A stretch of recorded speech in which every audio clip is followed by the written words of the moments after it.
Hello, my astrology friends and family. Backed by popular demand is the astrologer Roma Bennett from South Africa, who is not only an astrologer but a psychologist, uses psychological astrology. People were fascinated by your knowledge, Roma, and they want to hear more about you. Hi.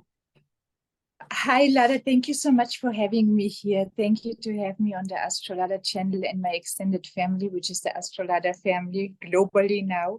And I'm very excited about today because we will be speaking about the 8th house. We will be speaking about the 12th house.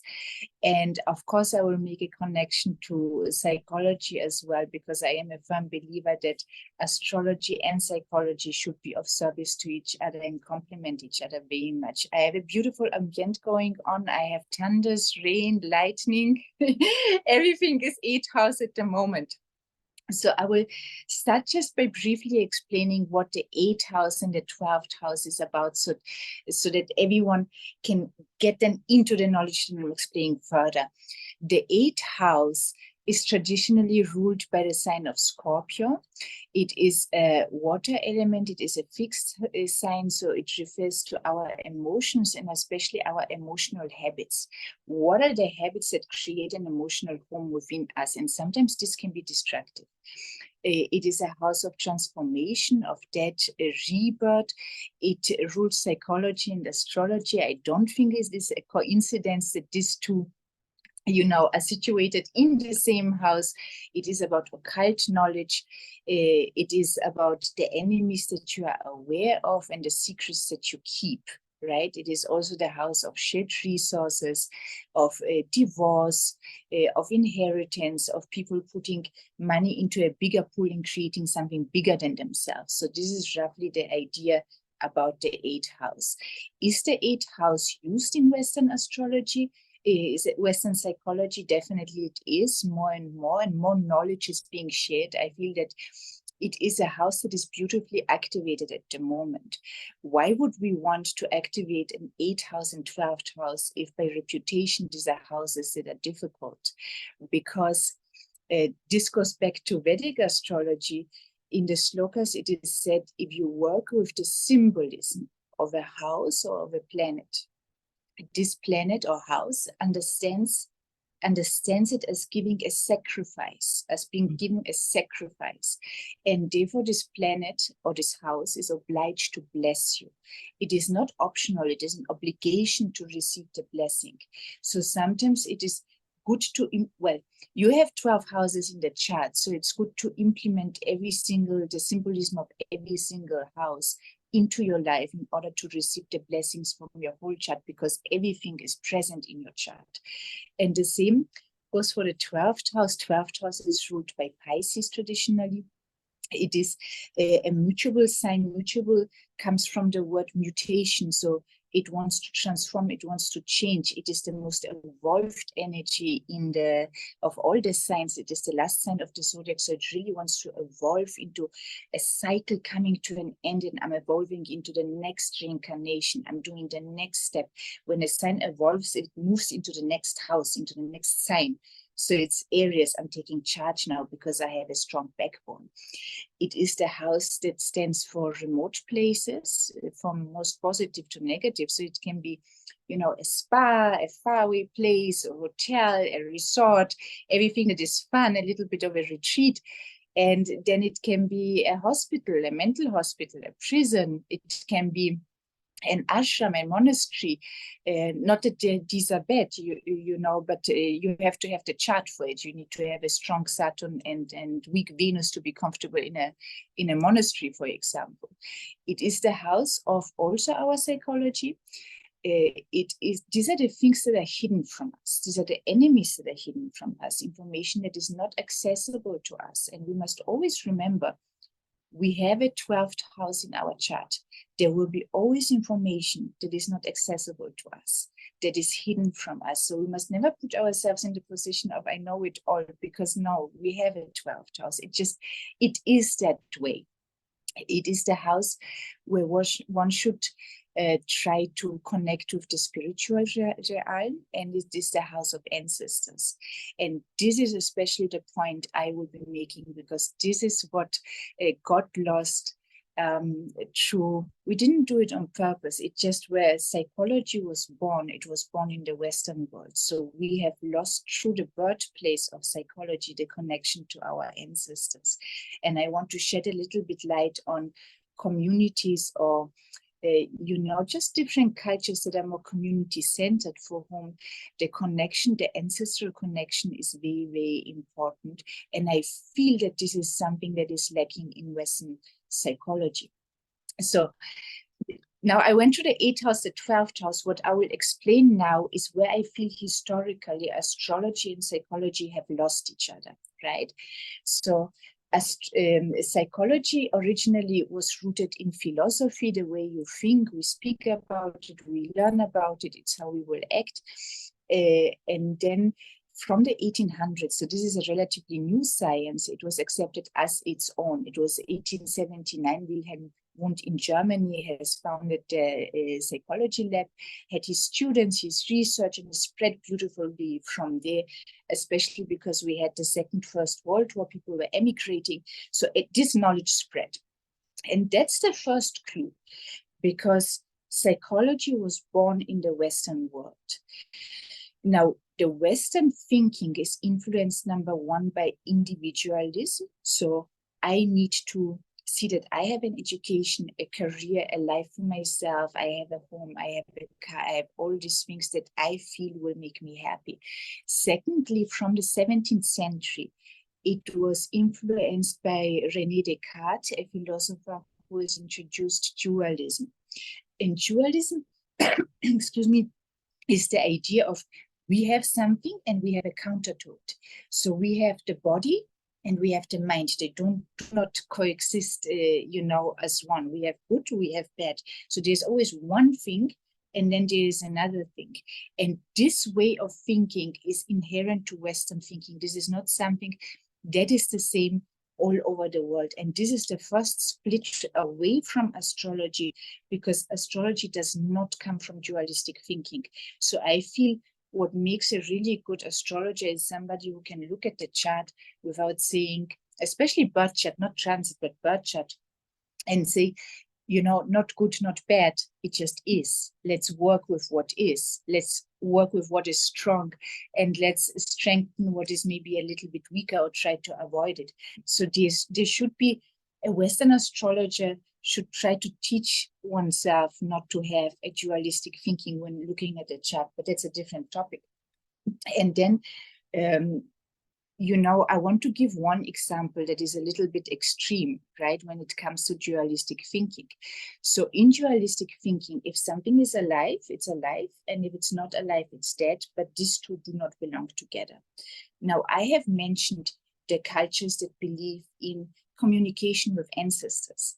And there were reported cases of people going for therapy because they had dreams or communication with their ancestors, which is the 12th house, which is part of their, culture, their beliefs. It is something normal and cherished.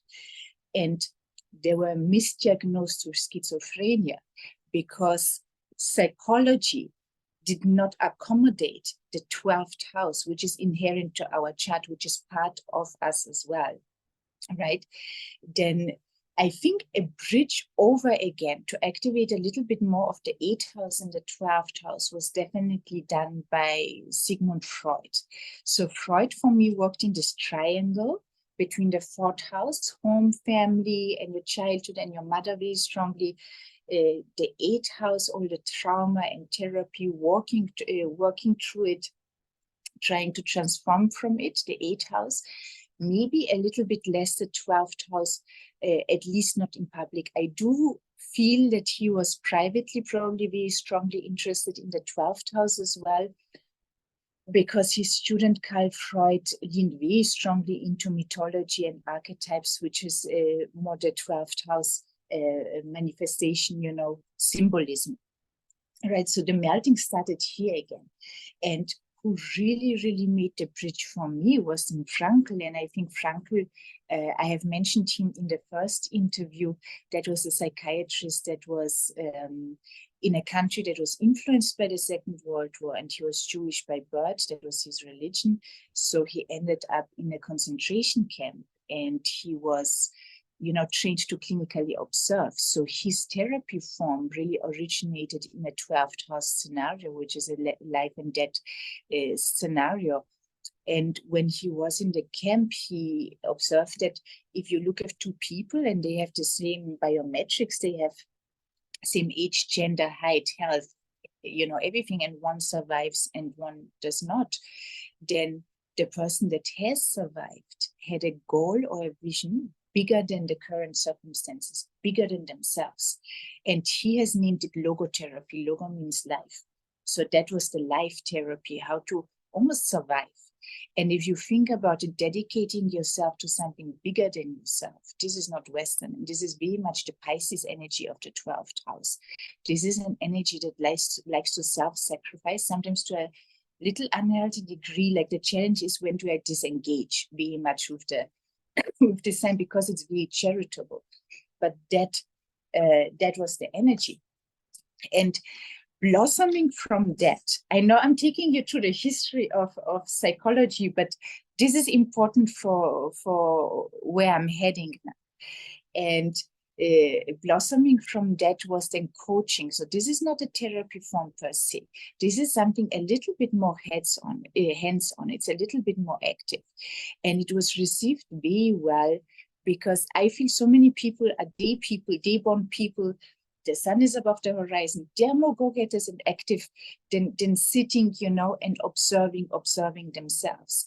And how coaching works is that it takes life, or life coaching, how it works is that it takes life and divides it into 8 life areas. So astrology is a little bit more precise. We make the division into 12 life areas, whereas life coaching uses these 8 life areas, right? And this is physical health, which is your 1st and 6th house.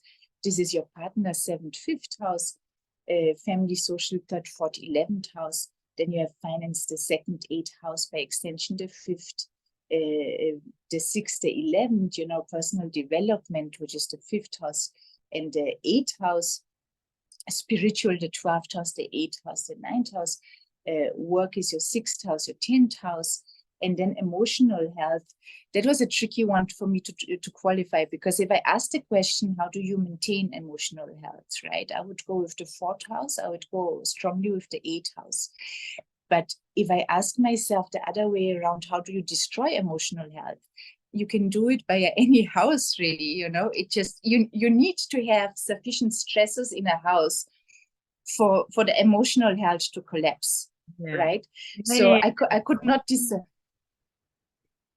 Yeah, so for myself, I could not decide which house it really is, you know, that would keep it stable long term.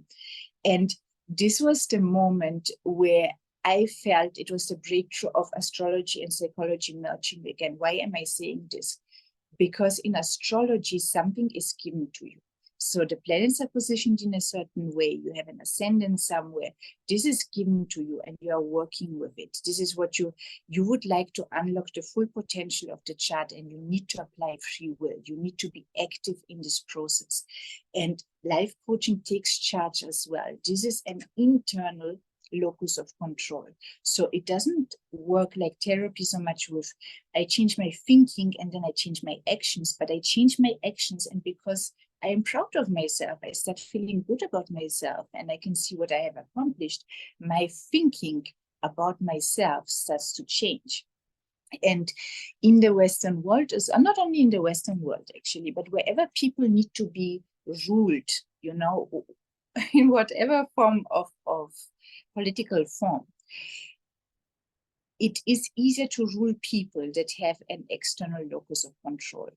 And therefore often institutions or media or advertisements implement this external locus of control, the feeling that I am not in charge, that I have to reach out, and look for support outside of myself, that I am not sufficiently worthy.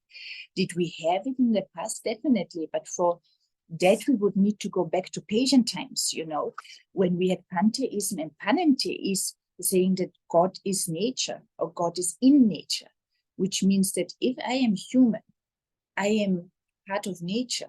And if God is in nature, by extension, a spark of God is inside of me as well. And therefore, I have the ability to communicate with the divine, and I have the ability to influence my circumstances. So all this has led to, first, the diversion of astrology and psychology, and then of the meld again of I think that is happening, of astrology and psychology. Now, looking at the 8th house and the 12th house, can we have strengths here? Or how do strengths surface in an 8th house, for example? And I remember I had a client who had Venus in the 8th house, and he has passed on when the chart was looked at. And it turned out, after he has passed on, that he had, for about a period of 20 years, 2 separate families. So he was father and husband to 2 separate, they were 2 separate families, and they were both families. Sometimes you are speechless, but let us speak how it came to this, because I don't think somebody wakes up in the morning and comes up with an idea like that. You must stumble into that. And both families would qualify him as a good father and a good husband. That's the paradox. But he was happy in both. Now, what happened? The 8th house, Venus being situated in his 8th house, just supported him easily getting into an affair situation. This is very easily given. If you have Venus in the 8th house, you can go to buy milk and you end up coming back married. You don't know how it happened, because she gives that to you, being in the 8th house. And Venus is about, love. She's about intimacy as well, and she's about physical comforts. And because she was giving this comfort to this person, she at the same time protected the secret that he was keeping to himself for 20 years. I mean, this is, how hard it is to keep your phone away from your children. So I don't know how he did it, but that was Venus. That was Venus in the 8th house. And what is a strong 12th house? This is my belief. If you want to have a strong first house, you need to work on the house prior to that. So you need to work on your 12th house. 12th house is spending a little bit time doing introspection, which usually is done in isolation. You do it by yourself. Preferably have spiritual exercises. It's not speaking about your goals. This is giving energy away. When you are ready for the action, you can speak about it. But while you're putting it in the pipeline, let it be a 12th house activity. Remain the energy, sharpen your blade, do that in silence, do this quietly.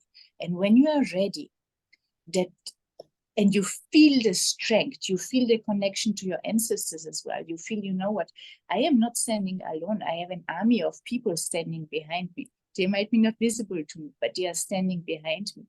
And your ascendant, your first house, becomes completely different. Your confidence is different. You know what you are going after.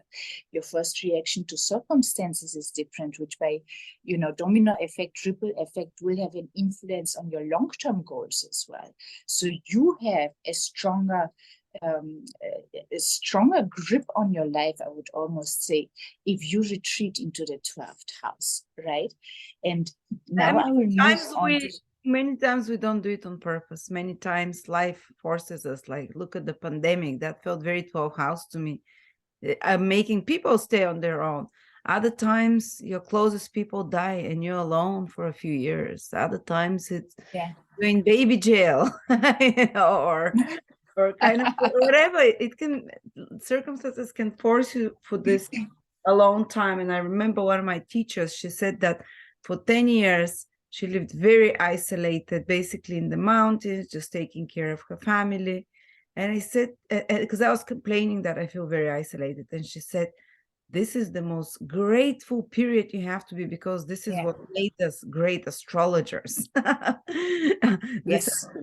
anyway, sorry, carry on. No, that's perfect. It is a perfect example. Emigration is part of it as well, because you are amongst people, but you have to get to know the people first, their culture, their way of thinking, in order to be able to connect and feel at home with them. So 12th house is in our chart. It makes 1/12 of our life. Everybody will encounter that. It is necessary.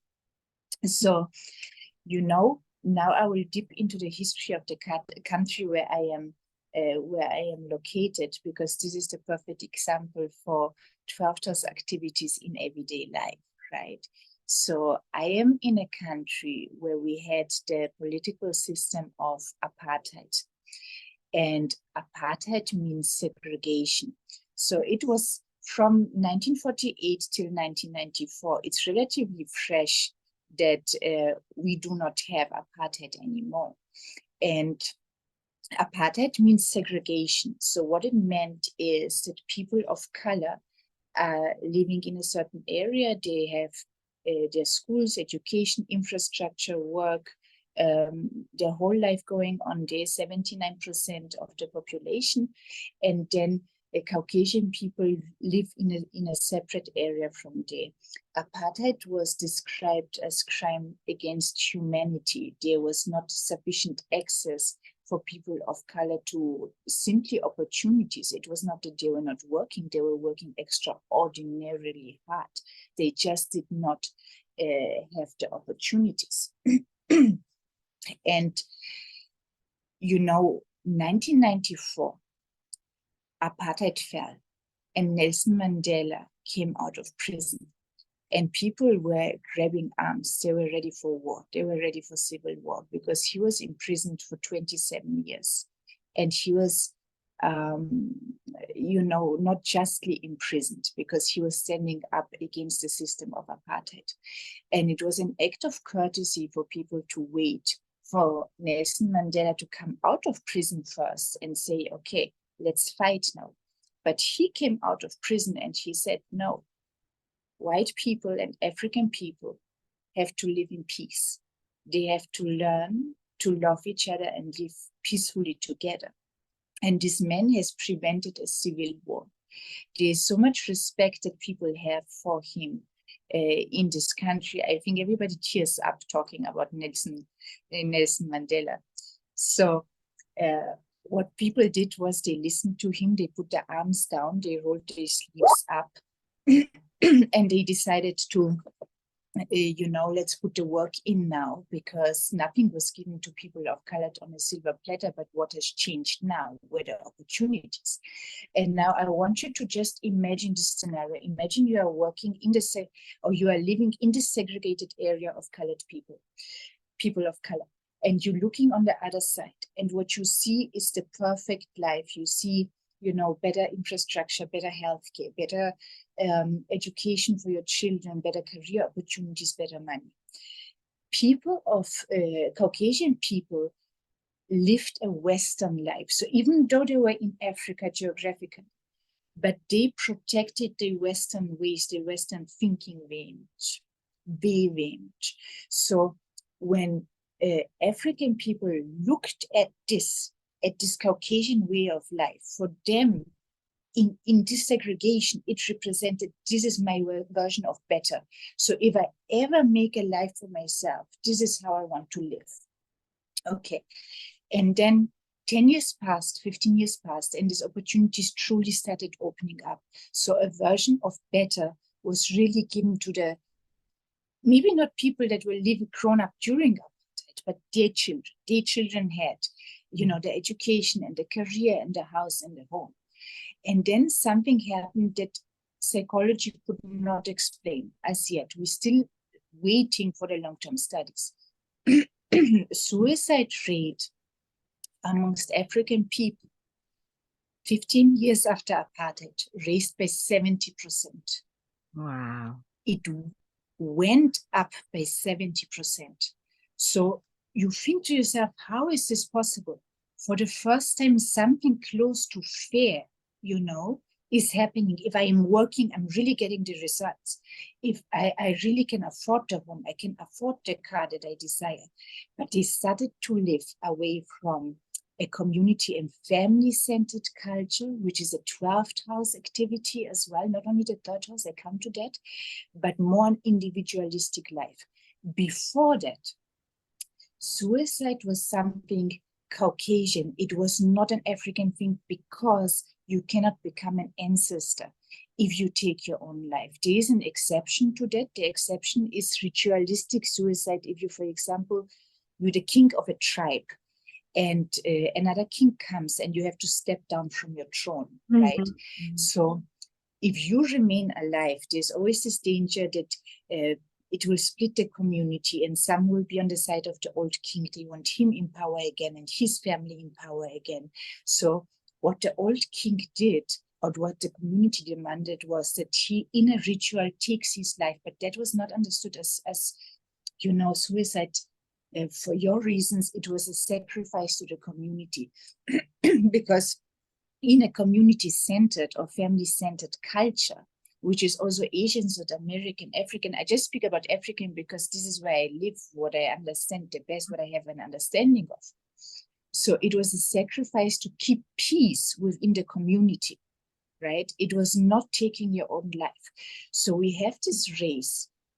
We have people that have better opportunities of life. They start living their version of better, and suddenly suicide just shoots up. It shoots up.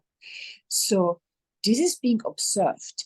Then psychologists spend 2-3 years just scratching their heads what is happening. And then we still have to wait about 30 years until long-term studies are present that will say this is what has happened. Unpredictable, utterly unpredictable. So I just want to point out, this is my reasoning. This is what I am deducing. What has changed over the last 15 years that has contributed to this development strongly.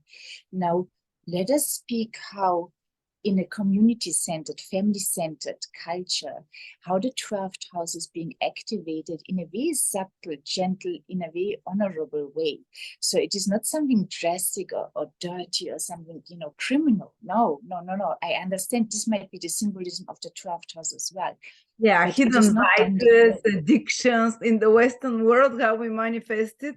You get, you take drugs, you get drunk, you do something you're ashamed of to do it in public, or you self-destruct. Yeah. Yes. And if you have an affair, that's also 12th house stuff. Yeah, that's also the 12th house. That's also the 8th house. And you know, Dr. Gabor Mate, he repeatedly points out the reason for addiction is the lack of a sense of belonging, a sense of community, a sense of feeling one with other people. He keeps pointing that out. Okay, but let me just say how in a very beautiful, subtle way, this connection to the 12th house is done, that I would really stress that the Western world should start implementing. I feel that would be very important. We cannot be each one that lonely. For some, we have to reach out. And even if we start reaching out to our ancestors first, you know, to see that life repeats, the same stories repeat. Okay, but so in this culture, usually a person is given 3 names, okay? The first name is a nickname. The nickname is given by a caregiver. And in these cultures, the caregiver is not always the mother, because it is the community that looks after the members of the community. It very often is just a person that happens to be easiest available without putting their whole life upside down or aside or whatever it is. So it can be the grandmother. It's usually a woman, grandmother, an aunt, and you know, that raises the child. And the caregiver observes attributes about the child, right? And then the first name, the nickname, is very much connected to the attributes that the child carries. So for example, Nelson Mandela was raised by his grandmother. I don't remember if it was the maternal or paternal grandmother. And she gave him the Xhosa name Holishasa, which is spelled completely different, right? But this is how you say it. And this name has the meaning troublemaker. Wow. Yeah. It's something that captures the core identity of a person that one of your caregivers gives you. Yes. And translated directly, it means, it's funny, right? So his grandmother just knew. I think many children went through her hands, and she just looked at him and said, no, oh my, he will upheave mountains here. Because directly translated from this language, it means pulling the branch of a tree.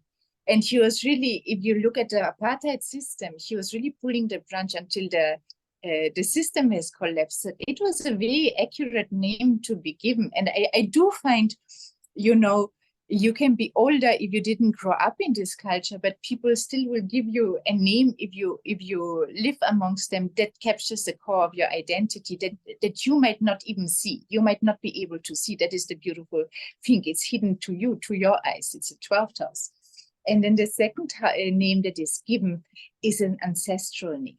So the child is being taken to a Sangoma. A Sangoma is somebody who communicates with the spirits, somebody who communicates with the ancestors, and tried to create an equilibrium between, that's the job of the Sangoma, between the living is what we are now, the yet to be born. So these are the babies that will come into your family, because in a way you were in existence already when your great-great-great-parents were alive. You were meant to come into this world. It was meant for you. So in a way you are existing already. And then the living dead. And the living dead are the remembered dead, and these are the ancestors. So the names, the Sangoma goes through the names of the ancestors, and they see for a reaction, they look for a reaction in the baby. And if the baby starts, for example, giggling or, doing something that indicates, okay, there's a connection to the ancestor, then the second name given to the child is the name of this ancestor. Wow. And this is the first group. It's very nice. Wow. So ancestors are, like middlemen between the divine and the living. So if you have an appeal to make, so you really want something, it is called to open your luck. So what we refer to as opening, for example, the full potential of your child, or living your life to the best of your ability. This is referred to as opening your luck.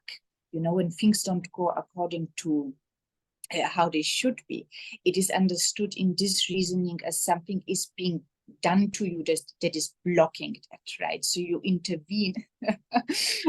It's the 12th house, so you intervene by praying to the divine, but also making rituals for the ancestor that is looking after you, so they intervene on your behalf. So I know that a lot of people in the West, even if they don't believe in God, if someone they love passes, they start talking to them and saying, please help me, or something like it. It's so ingrained in people. They feel it so strongly that and when I have my biggest problem, I always pray to Christ or whatever, but when I feel the deepest, sometimes I go like, Grandma, please help me, talk to God for me. Yeah. Like we know inside. Yes. Yes. Yeah, absolutely. It's instinctively there. And it's there throughout cultures. It's just that at some point in the European culture or in the Western culture, it was erased. For certain reasons, it was erased. But it's in, as I see people tattooing names of their ancestors on their body, they carry the name on them. I see them talking to them. I've heard people say, since my grandmother has passed, my life became better, visibly better. I don't know what has happened, but I feel she's looking after me. You hear these things. Now, the ancestral name is used on special occasions. It's not a name for every day. For every day, you can have your nickname. This is a name that sometimes is kept secret for a while because, we're speaking about the 8th house and the 12th house, so I will speak a little bit about black magic as well, which is something that is, it's a current. It's in Africa, this is a current, right? So the first thing I believe that one will learn living in Africa is if you are called by your name, right, don't answer with yes. And the reason is that if a spell is set on you that requires your permission, and somebody that does that calls your name and you say yes, without your knowledge, you're giving permission to this spell to be put on you. It is also advised, you know, if you lose something or something is taken stolen from you, that you concretely say, this is not mine anymore. This belongs to the person that took it, because whatever you own, it's your life force. It has your life force on it. So if malicious things shall be done to you, that can be done through the objects of your belonging. And one has to be very careful of, you know, any sacraments of the body, and of a hair that was trimmed and nails that were cut. So this is really recommended to be, you know, put in the toilet and flush it down. Just make sure that it's not lying around and it's not accessible to everybody. And this is one of, and this is the same in my country, Bert. There's a lot of, because we have a lot of Roma culture, and that's the black magic is huge there. And I know so many people that they're on a dying bed. It's literally dying bed. Their life is falling apart within weeks. And a holy person, they go and they tell them there's something in your yard. They go dig, and there is something like bones, or a bit of hair or a bit of nails with some Arab words, or with some so many times it's happened. Like it, I don't think it's so popular here in the West, but in some cultures it's still and it exists now in the West. It can happen if, for example, someone is well known and a lot of people hate them, maybe something, you know, or someone really like someone really hates you, and someone like keep thinking negative things about you, and those negative thoughts can, in the moment of weakness, penetrate you. But there is targeted magic, and that's concentrated thought. That's all it is. But still. Yes. So I agree with you. I also feel that people are traveling more and more, and therefore will have more and more access to this. And this is why, you know, as people are emigrating and switching countries and living abroad, it's maybe good to have this information that, you know, whatever comes out of you, this is really in, especially your blood, salvia, this carries your life force. You cannot be light with that, you know. You have to be a little bit careful about what you're doing with your things, and where you're eating, especially where you're eating. This is a very important point in Africa, and I come back to that. So there are many ways to, many modus operandi, I suppose one can say. So the ancestral name is used on the special occasion and also for your protection.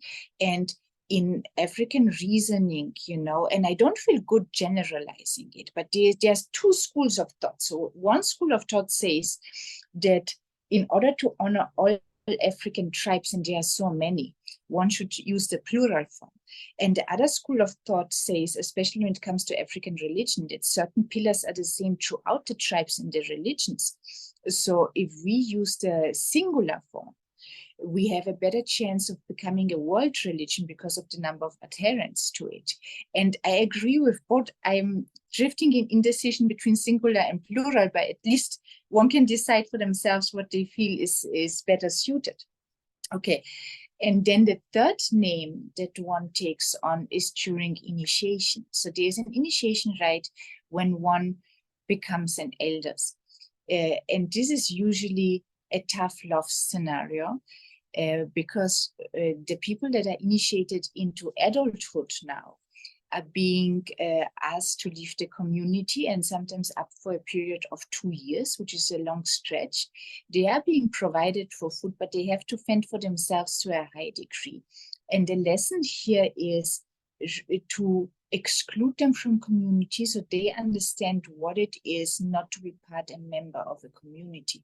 It is understand as learning through, you know, almost punishment, right? Almost really pain. So the idea behind it is that one builds courage.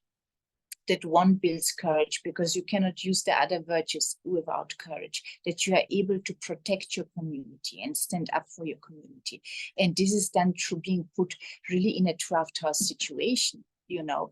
And while in African reasoning, this is seen as just a tough love period, it would be the normal Western life of, you know, sending your children away when they have grown up. So we are diverting here a little bit.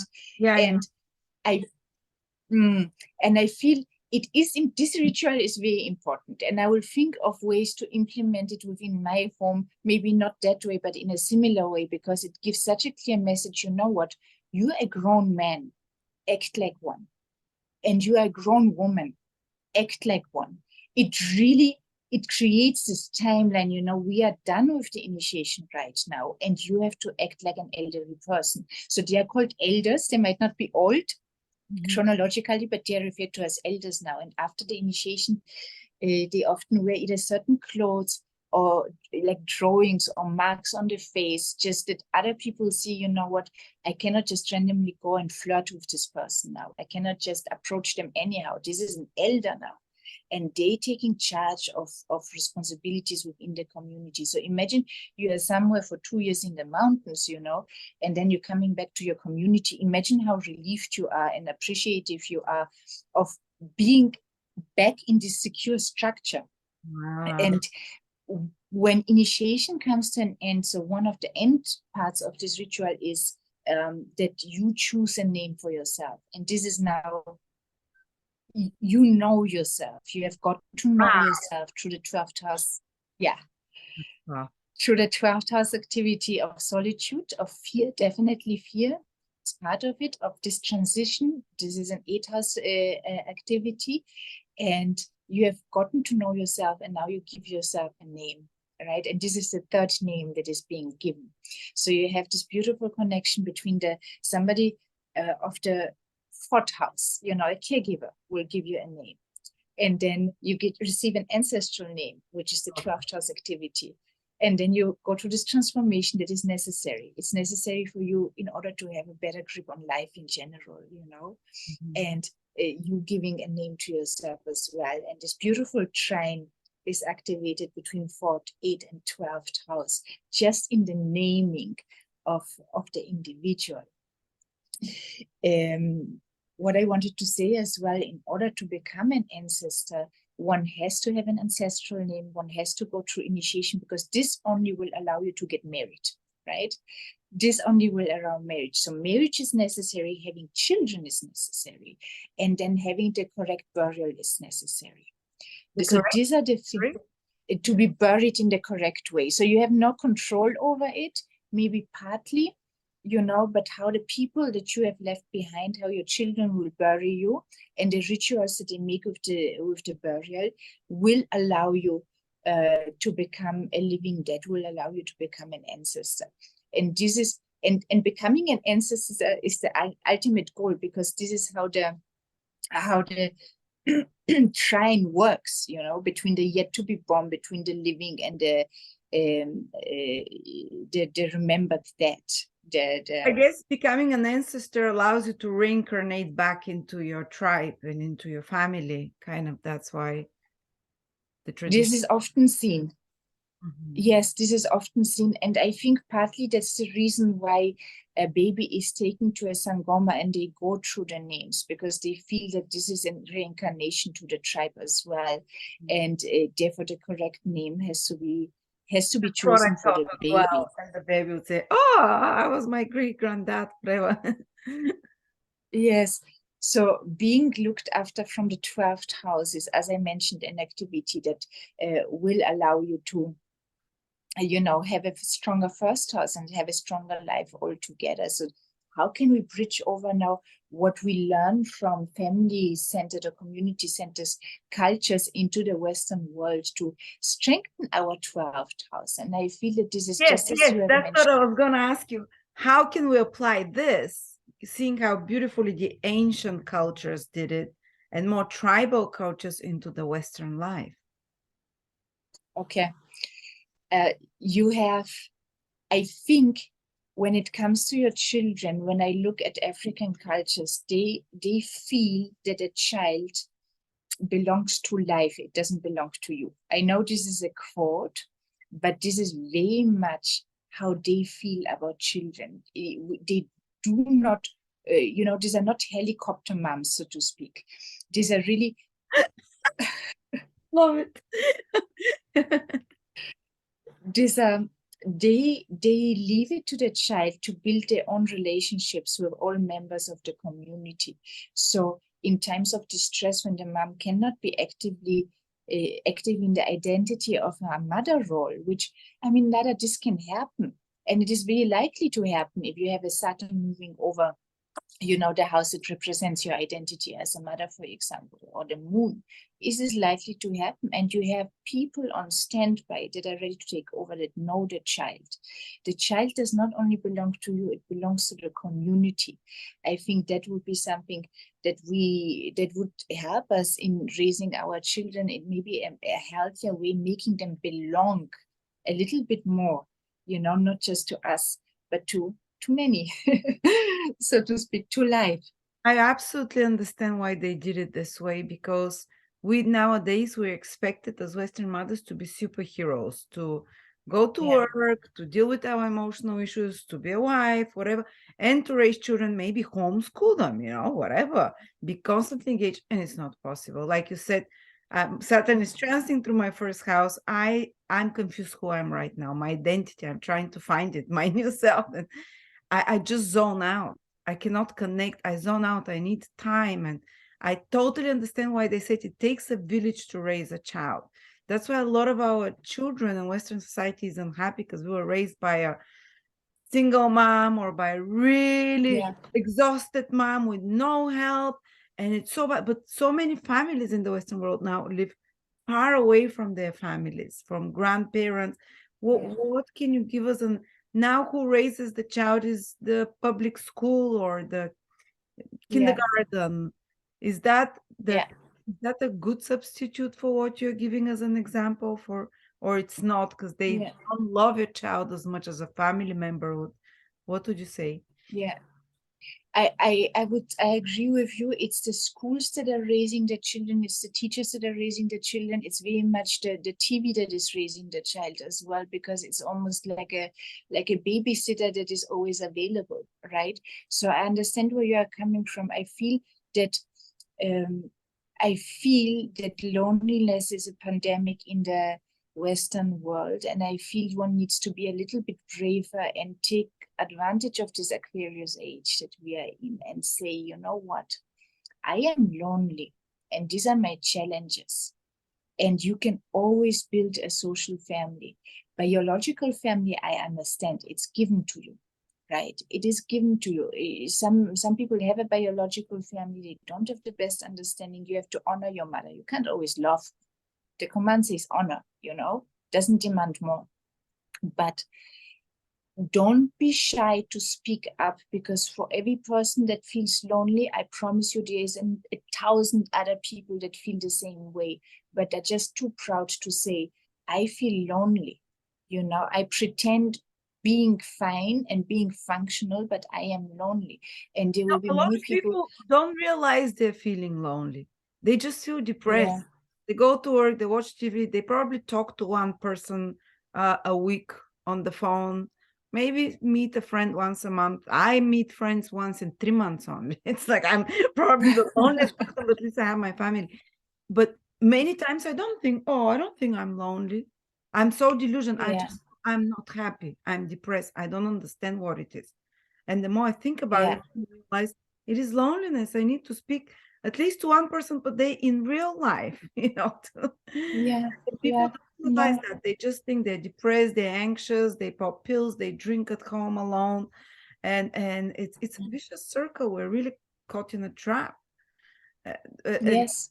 So how do you create this community? Like, how a lot of people are afraid, if I create this community around me, well, how can I trust them? They'll take care of my child. Like, maybe that's what my other moms do.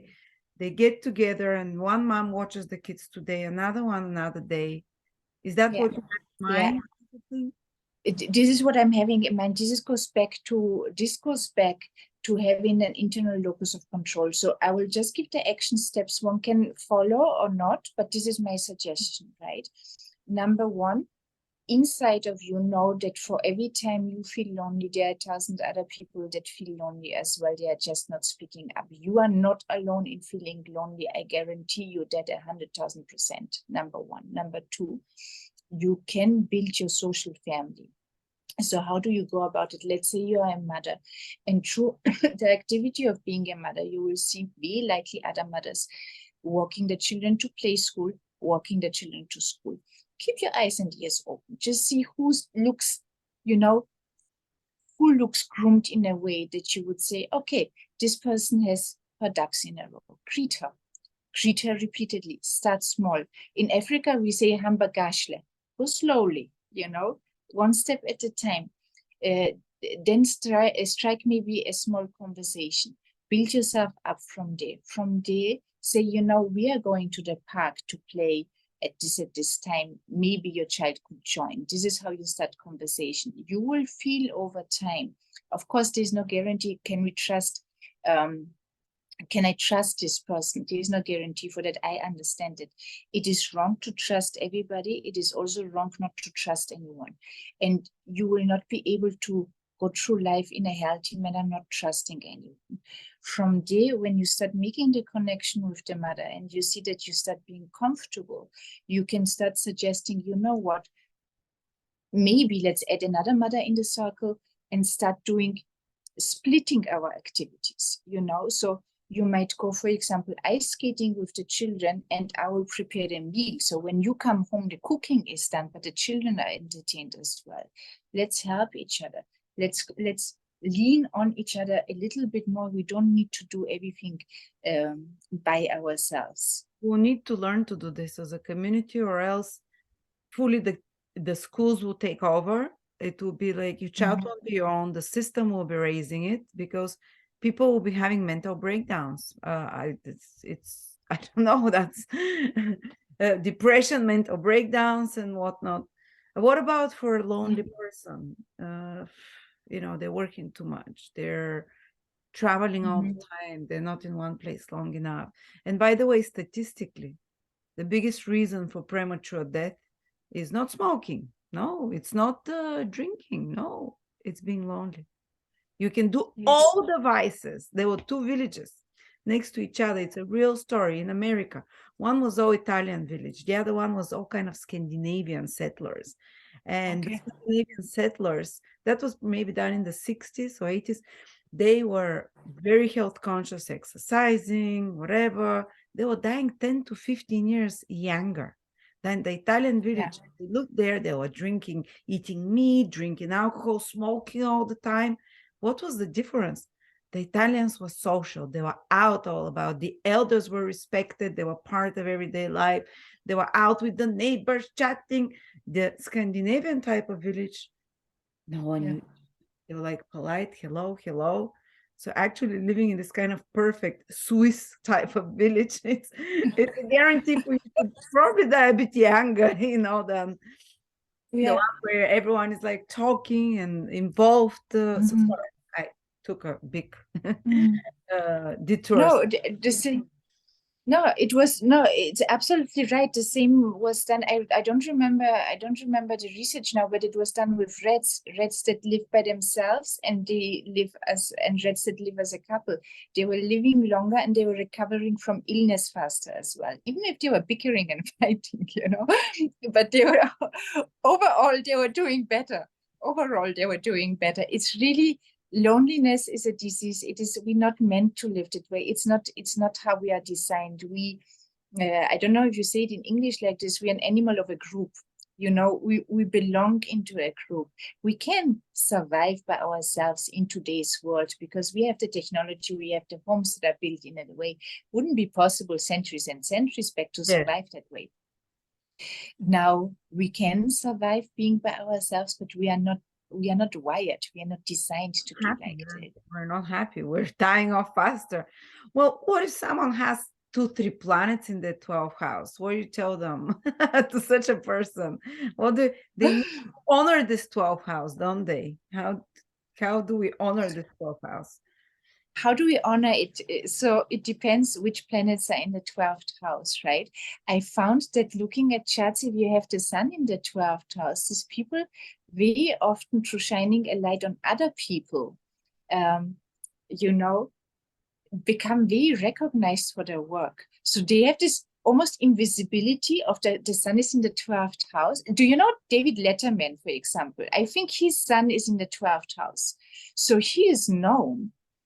But what he does is he shines his light on other people by interviewing other people. Ooh. So these people are very good at doing that. So I'm not shining by myself.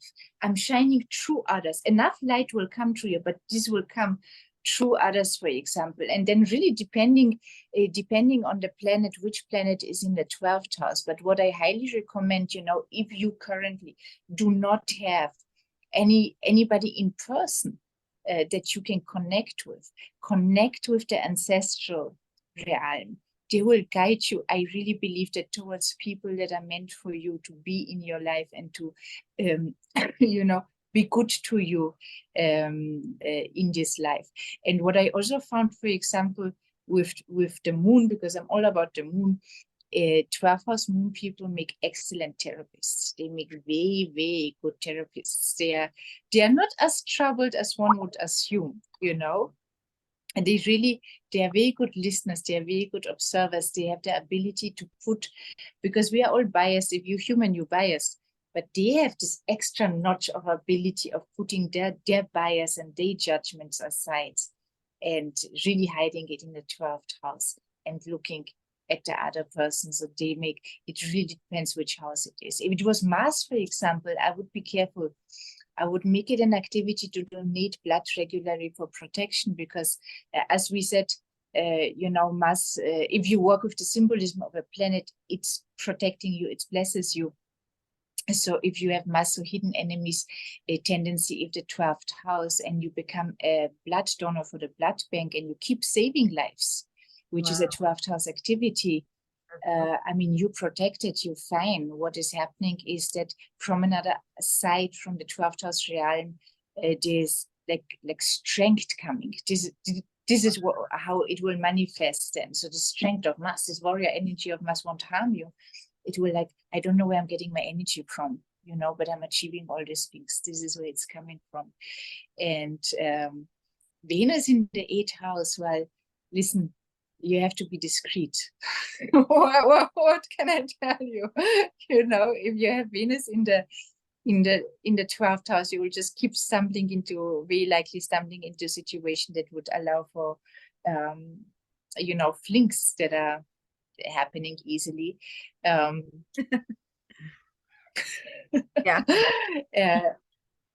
Yeah, it's some charts are just more prone to that. This is I have no judgment, you know. It is what it is. You are given. So it's Venus in the 8th house. It's part of what they have to experience. I don't know. It's probably part of that. I mean, to me, Venus in the 8th house as well is an indication that you might have a female ancestor who has passed without children looking after you, you know. And I would dig in the family, because this might be important. You have what? In the family history? An ancestor, a female, a woman that has passed on without having children. That this energy is looking after you from the other side. If Venus is in the 12th, or if Venus is in the 8th? Yeah, 12th. Well, okay. Like, yeah. Okay, woman. Yeah. Right. Okay. All right. Yeah. What about Saturn? Saturn in the 12th house. Okay, I would look at having a career in spirituality, really in religion, you know. I would look at, maybe you might be comfortable really going the path of being, you know, a priest, a nun, a guru, in the remote area. I think that you would be very well, you won't have a high need for having, depending on other planets in the chart, but not a high need for family or romance, or this won't be something that is difficult for you to satisfy because it's so hungry. It's unlikely. So look at something that has to do with research, with solitude work, with writing, with, if you want to publish, you can publish. It's also good to publish under a pseudonym if you have Saturn in the 12th house, and just almost a religious career, or writing, publishing in connection with that. I would look at that, because you will be dedicated to these topics over a very long period of time. Saturn is this endurance, so you will be able to do excellent research having Saturn in the 12th house. I would also look at it can be working spiritual career, but it can be also psychology. 12th house is very much about psychology, or about understanding the hidden nature of humans and so on. So maybe if you're not, like, if you don't want a spiritual career, maybe this kind of a research science, but focus on the soul of the person, on the secret of the person. Yes, and maybe looking at work at I think it's called hospice. It's not a hospital anymore, but where people are who cannot recover well anymore, and looking at creating for, that would be nice, and looking for creating an environment that gives dignity to older people when they are in the very last stages of life. I feel it's too when you have to die in a hospital, Lada, this light is like bluish white. It's not homely, it's not cozy. I mean, we don't choose the environment, I understand, but to give it a little bit more of a coming home feeling, if this is possible, just to give them the respect, that would be a beautiful, I think it would be a beautiful skill with Saturn in the 12th. Oh. Thank you so much, Roma. I've learned so much from you today, and how we've stopped honoring with little things the 8th and the 12th houses, which was so much more part of tribal life. And of course, they were much more connected to death, to the 8th house, to initiation. Again, 8th house.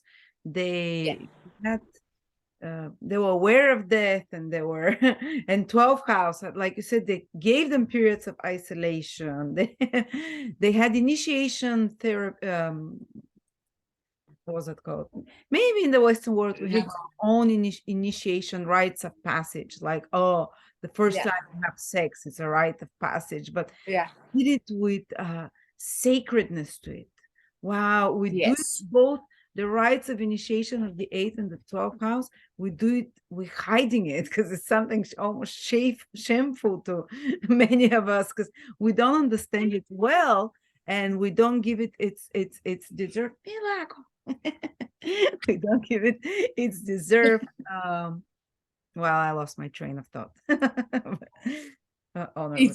But I understand where you are coming from. It does have moved a sacred wave that could be implemented into it as well, and that would just give a bigger blessing, because it will extend into the 12th house as well, make you ready for the 1st house. Thank you so much, Mama. I absolutely love you, Mila. Your knowledge. And if anyone would like to contact Roma for personal reading, I highly recommend anything you do with her: personal reading, personal consultation, Mila. Or the moon report is incredible. This is one of my favorite service, and very affordable. So I'll put a link below so you can connect to Roma. And yes, Mommy's working. Sorry about that. No, she's amazing. I love her. She's a little girl. Oh, wow. I love the bunny on your jersey. That's so beautiful.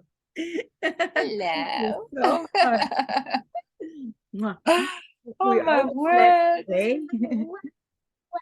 Mila. Okay, so thank you so much. Thank you so much, Lada. Have a beautiful day. Bye. Have a great day, everyone. Thank you. Bye.